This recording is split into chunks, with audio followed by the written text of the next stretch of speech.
Welcome to my channel Cloud Moyo, where I share nature and technology stories. Today our destination is Kariba. Here is a brief history of Kariba. Lake Kariba is the largest man-made lake on the planet. Kariba is a Shona name that means Kariva, which can be translated to as a trap. The lake is fed by the mighty Zambezi River, which begins its 2,700-kilometer journey from northwest Zambia to reach the Indian Ocean via Mozambique. Kariba covers an area of 5,500 square kilometers and extends for another 280 kilometers. Its shore is dotted with main rivers and has a width of 40 kilometers. It's located halfway between the mouth and source of the Zambezi River, 200 kilometers downstream from the Victoria Falls. The Kariba Dam is made up of a double arch hole. It measures 128 meters high, 617 meters long, 13 meters wide at its peak, and 24 meters at its base. The wall crosses the Kariba Gorge, creating a border cross from Zimbabwe and Zambia.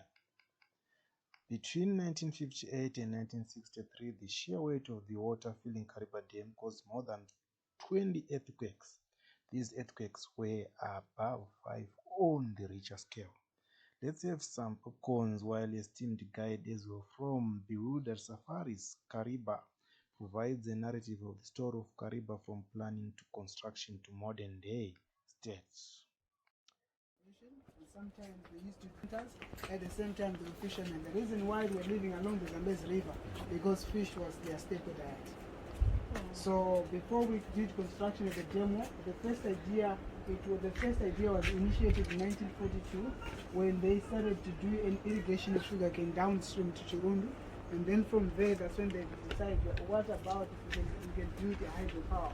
So the idea took about 10 years to be approved. So from 1942, after 10 years, that's when they were approved. So it was federation that included about 3 countries. There was Nyasaland, there was North Bank, which was Zambia, and then there was also South Bank, which was Rhodesia back then. But since it was a project which was going to benefit only 2 countries, so the Nyasaland was taken out until the project was for 2 people. So for them to undertake the project, they needed about 182 million pounds.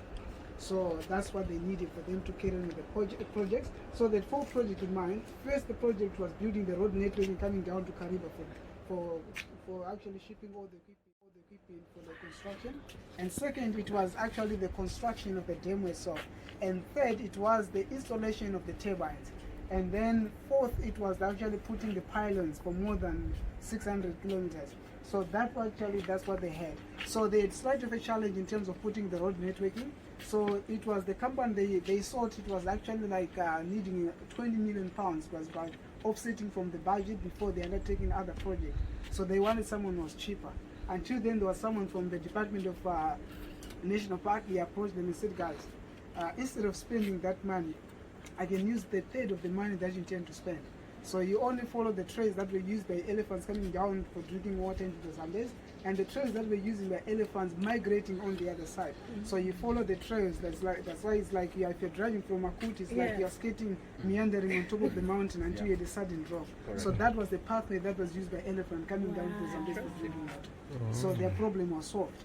And then they started that's when they realized that for the whole project they need about 10,000 people. So the only company they sought, which was given the award for the 3 months of the construction, that was the company from Italy, which was called Impricity. So Impricity had only 1,000 workers, and they started to hire different people from different parts of Africa. Some they came from Malawi, some from Mozambique, and some they were actually local people to measure up to 10,000. So they started the construction actually in 1955, everything was in place. In 1956, that's when the project was undertaken. So the demo that we're looking at, it was actually designed by a French guy. His name was Andrew Cohen. So he's the one who did the design of the Kariba demo. And then from there, they did started the construction. So there was a bit of an argument with Zambia. So there were actually 3 places they thought they could put the demo. First, it was actually in Sanyard Gorge, and second it was Ngafiwe, and then the third it was Kariba Gorge. So after intensive survey, they actually realized that the Kariba Gorge was the only suitable place to put a dam wall, because they actually got hard stones which were there to also withstand it. Also, it's actually the gorge which can actually hold the massive arc. So they actually approved it, and in 1956 everything started.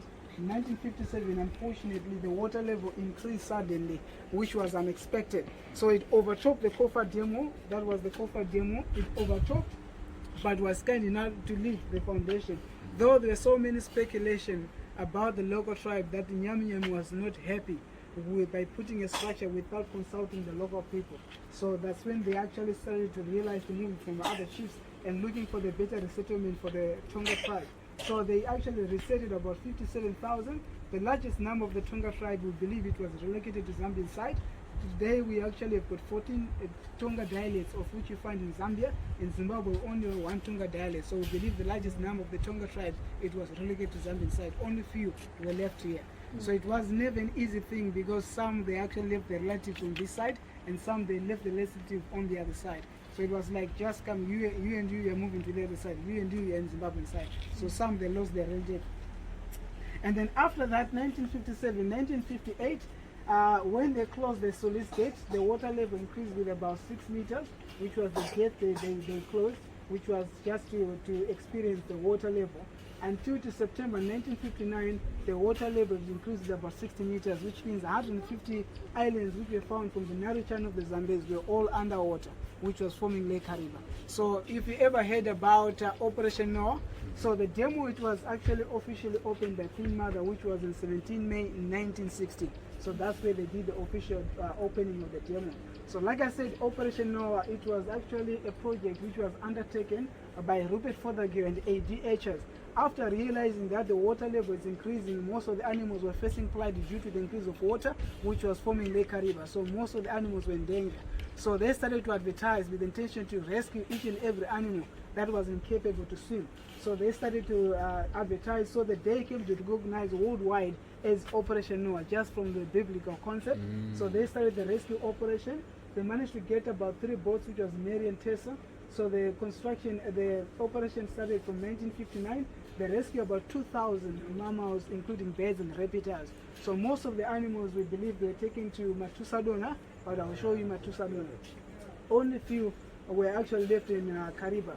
So from there, the Operation Noah, it actually ended in 1963. So it took about 4 seasons to fill up as Lake Kariba. So from 1963, that's when the lake, it was actually full. So that's when they realized how best can we utilize the lake itself. So they realized we had indigenous fish such as tilapia, they were also there. So that's when they thought of trying to import the carpenter, which was not native to Kariba. So they first in 1966 they went to Tanzania, and then they put the carpenter in 3 governance tanks. After 3 hours they realized the carpenter died because there was no oxygen. So in 1968 when they realized that we need to pump oxygen to the tanks, that's how they managed to reach here with the carpenter. So the carpenter that we have, or that we enjoy, that we're going to enjoy on the cruise, is snacks. They were actually imported from Lake Tanganyika in Tanzania in 1968. Okay. Yeah, interesting. So like I said, this is part of the Zambezi. The Zambezi is categorized in 3 sections. The source of the Zambezi you find in Zambia, in a place called Barese, or the northern part of the Zambia. It meanders a little bit to Angola, but it's at the normal flow. So from the source, we get to Mlimbizi. From the source to Mlimbizi, which means it's Upper Zambezi. Mlimbizi coming down to Kariba here, that's the middle Zambezi. Just after the demo, meandering all the way to Mozambique, Indian Ocean, that's the lower Zambezi. So from the source to the mouth, it covers a length of about 2,742 kilometers. Right, so like I said, time is not on our side. We'll discuss as we go.